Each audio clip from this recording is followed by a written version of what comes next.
So why did you decide to couch the film in a historical perspective, showing, photos and images of life throughout the ages? Well, I really, from my first women's studies class in college, I've loved that phrase, the personal is political and the personal is historical. And especially when you're talking about a gay man that's born in 1925, you can really see how our history would shape your innermost life. And when my dad was still alive, one night he said to me, he was trying to explain my parents' marriage, and he said, well, you have to understand, I think that your mother took off her Jewish badge and I took off my gay badge and we got married. We joined the mainstream American story. And when he said that, I was like, whoa, now I can see really clearly how this is a big part of the big historical story.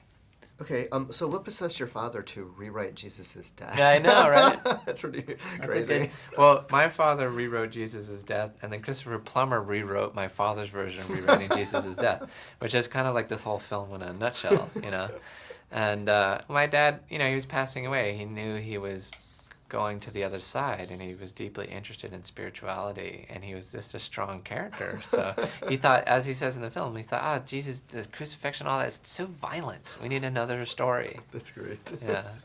So why did you place Oliver in Silver Lake in L.A.? I live there. I live there, and so I know about it, and it was easy because I knew where all the locations were. Right. And as I'm writing it over the years, I fell in love with the LA River as I was writing it, so I incorporated it into the story. I love Counterpoint Books and the Metropolitan Bookstore, and those are in the hood enough. And so it ended up being a bit of all these places I know and love. Did you and your friends really graffiti the neighborhood? I've had my dabbling in graffiti. What was your greatest declaration? I graffitied on a big billboard, "Love is worth it." Good one. Yeah. Good thing to declare. Yeah.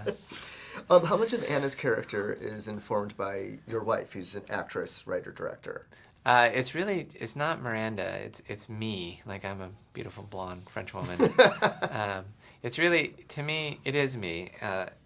Anna's emotional architecture, it's stuff I know about, as is Oliver's. And that relationship isn't me and Miranda's relationship, but being in love with Miranda really gave me fresh eyes on how love makes you face all these parts of yourself that you kind of don't want to face. But if anything, Oliver and Anna are kind of all my friends. I know so many friends that have those issues, men and women, gay and straight, of kind of my generation. So it's kind of an amalgamation of all the people I met before Miranda, in a way.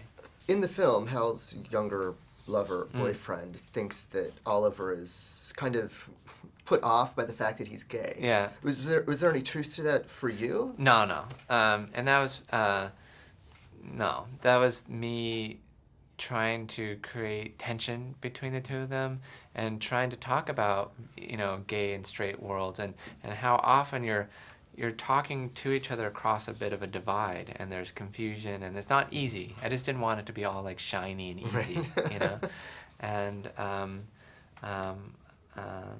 I do think there's sometimes I wanted that character to be much more intense and slightly traumatized by his coming out, and kind of identify the whole world through his gayness a little bit, and have that be more of a source of conflict in a way. Quick last question. What was your inspiration for subtitling the dog Arthur's thoughts? Well, my dog said I should be subtitled. I said, well, of course, I'm sorry. Brilliant idea. Yeah. Well, to me, it's really important that the dog's not talking, and I do this all the time. I talk to my dogs. It's talk, and sometimes I answer back. So that just got in the script. But it's really important that people realize the dog's not talking. Dogs don't talk. That'd be a tremendous anthropomorphification of dogs, and I don't want to do that. So it became a way for Oliver to talk to himself, or Oliver to play with talking to himself, and it became a way to see more of Oliver's mind and emotions and thoughts. And and as I said, the dog told me to.